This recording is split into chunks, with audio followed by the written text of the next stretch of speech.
వాళ్ళు అసలు లేవు.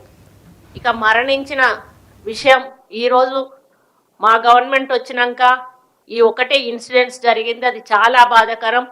ఎవరి పిల్లలైనా పిల్లలే. ఆ అమ్మాయి చనిపోవడం మేము బాధతోటే ఈరోజు ప్రెస్ మీట్ పెడతా ఉన్నాం. మరి అమ్మాయిని బతికించాలి, శతవిధాల ప్రయత్నం చేశాము. అక్కడ వాళ్ళు మ్యాక్స్ కేర్లో జాయిన్ చేయమంటే మంచిర్యాలలో మ్యాక్స్ కేర్లో చేశాము. ఆ తర్వాత వాళ్ళు షిఫ్ట్ చేయండి అంటే వెంటనే నిమ్స్కు షిఫ్ట్ చేశాము. నిమ్స్లో కూడా ₹1 ఖర్చు కాకుండా వాళ్ళ ఫ్యామిలీకి కూడా ఒక స్పెషల్ రూమ్ ఇప్పించి వాళ్ళకి భోజన సదుపాయాలు కూడా ఏర్పాటు చేసి ఆ అమ్మాయికి లాస్ట్ మినిట్ వరకు కూడా ప్రభుత్వం స్పెషల్ ట్రీట్మెంట్ ఇచ్చింది. కానీ దురదృష్టవశాత్తు ఆ అమ్మాయి చనిపోవడం బాధాకరమే. దానికి మేము బాధను వ్యక్తం చేస్తా ఉన్నాం. అటువంటి విద్యార్థులను మీరు రాజకీయం చేయడం కంటే మరి మీ పార్టీ తరఫున మీరు ఏం ఆదుకున్నారు? మీరు వెళ్ళి ఏదైనా ఆదుకున్నారా? మరి ₹1 కోటి మరి వాళ్ళకు కాంపెన్సేషన్ ఇచ్చి రాకపోయారు. ప్రేమ ఉన్న వాళ్ళైతే మీరు ప్రభుత్వంలో ఉన్నప్పుడే, మీరు అధికారంలో ఉన్నప్పుడే ఫుడ్ పాయిజన్ తోటి చనిపోయిన కేసులు కోకొల్లలు ఉన్నాయి. ఇదిగో కస్తూరిబాలో ఫుడ్ పాయిజన్ 108 మంది విద్యార్థులకు అస్వస్థత. ఈ ఏడాదిలో 2 సార్లు. అయినా నిర్లక్ష్యం, వీడని అనుమానాలు. ఇదొకటి. ఈ విధంగా చెప్పుకుంటూ పోతే హాస్టళ్లలో ఫుడ్ పాయిజన్. ఇంకొకటి మధ్యాహ్న భోజనంలో వానపాము 36 మందికి అస్వస్థత. ఇంకొకటి గురుకులాలు ఆగమాగం. అంటే గురుకులాల్లో జ్వరంతో స్టూడెంట్ మృతి అయినా కూడా పట్టించుకొని ప్రభుత్వం.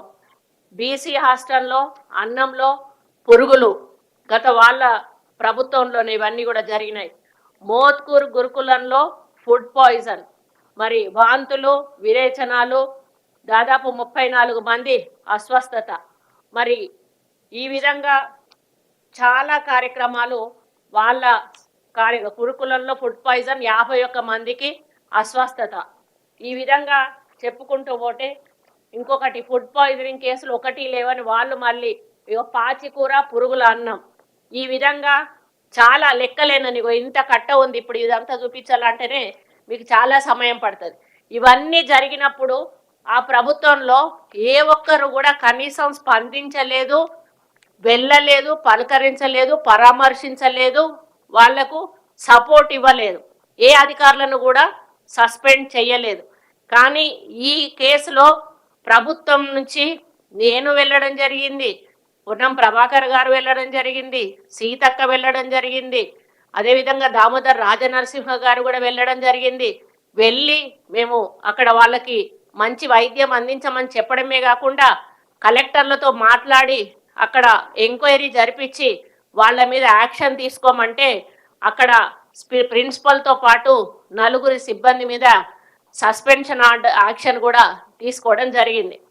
దీన్ని రాజకీయం చేయడం అనేది చాలా దురదృష్టకరం. ఎందుకంటే దీని వెనకాల ఒక అదృశ్య హస్తం ఏదో పనిచేస్తున్నది అనేది మా యొక్క అనుమానం.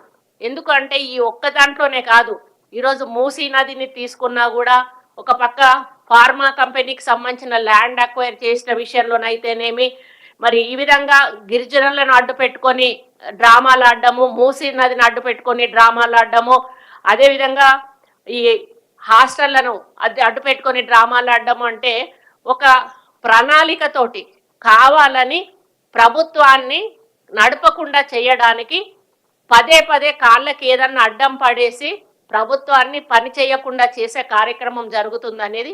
అదేవిధంగా మొన్న కలెక్టర్ పైన దాడి, అది ఖచ్చితంగా ఆయనను మర్డర్ చేయడానికి చేసినటువంటి ప్లాన్. అంటే law and order problem create చేసి తెలంగాణలోకి పెట్టుబడులు రాకుండా, తెలంగాణకు ఉంటే ఒక అభద్రతా భావం ఉంటుంది, ఇక్కడ మాకు సరిగా ఉండలేము అనేటువంటి ఒక ఫీలింగ్ కల్పించి వచ్చే కంపెనీలు రాకుండా, వచ్చే పెట్టుబడులు రాకుండా ఈ ప్రభుత్వం ఇప్పటికే దీవాలా తీసిండ్రు. వీళ్ళు దీవాలా తీసిన ప్రభుత్వాన్ని మాకు అప్పచెప్తే మేము అన్నీ కూడా రేవంత్ రెడ్డి గారు మరి డిప్యూటీ సీఎం గారు ఫైనాన్షియల్గా ఎంతో బాధ్యతను బరువును మోస్తూ కూడా ఎన్నో సంక్షేమ కార్యక్రమాలను ఈరోజు మేము ప్రజల్లోకి తీసుకెళ్తూ పనులు చేస్తూ ఉంటే ఒక్క పని చేయలేదంటారు. మైకులు పట్టుకొని ఇష్టం ఉన్నట్టుగా మాట్లాడేసి ఒక్క పని కూడా చేయలేదనేటువంటి మాట మాట్లాడడం. మరి వాళ్ళకి తెలివుండి మాట్లాడుతాండ్రా? తెలివి లేక మాట్లాడుతాండ్రా? నాకు అర్థం కావడం లేదు. ఇంకా కేటీఆర్ సైకోరావు ఏమంటాడు అంటే, మా చూస్తూ ఊరుకోను బిడ్డ, చూస్తూ ఊరుకోను బిడ్డ, నేను అసలే మంచోడిని కాదు. కలెక్టర్ని ఎవరినో తీసుకొచ్చేసిన కలెక్టర్ని కూడా తిట్టేసి ఇష్టం ఉన్నట్టు ఊరుకోను. మళ్ళీ మేము అధికారంలోకి వస్తే ఒక్కొక్కరి పేరు గుర్తుపెట్టుకొని బట్టలు ఉరికిచ్చి కొడతా. ఇంకా సిగ్గు రాలేదా మీకు? మిమ్మల్ని చీ అని ప్రజలు తిరస్కరించి మీ 10 ఏళ్ల పాలనలో మీరు ప్రజల వైపు కన్నెత్తి చూడలేదు, కన్నెత్తి పలకరించలేదు. వాళ్ళ కష్టాల్లో లేరు, సుఖాల్లో లేరు, బాధల్లో లేరు. మీరు చేయలేదా? భూమి ల్యాండ్ అక్వైర్ మీరు చేయలేదా? మీరు మల్లన్న సాగర్ రైతుల ఉసురు పోసుకోలేదా? ఇప్పటి వరకు కూడా వాళ్ళకి డబ్బులు ఇవ్వలేదే? ఆ విధంగా చాలా అక్వైర్ చేశారు మీరు. కంపెనీలు కట్టేటప్పుడు కొన్ని చోట్ల తప్పనిసరి పరిస్థితుల్లో ప్రజలను ఒప్పించి మెప్పించి ఇప్పుడు ఈరోజు మేము వరంగల్ ఎయిర్పోర్ట్ చేస్తా ఉన్నాము. అక్కడ 254 ఎకరాలు ల్యాండ్ అక్వైర్ చేస్తా ఉన్నాము. రైతుల నుంచి చేసేది ఒక పాలసీ ఉంటుంది. ఈరోజు ఆ పాలసీని తప్పుబట్టి గిరిజనులు రేగేసి వాళ్ళ గురించి మీరు మాట్లాడుతూ ఉన్నారు.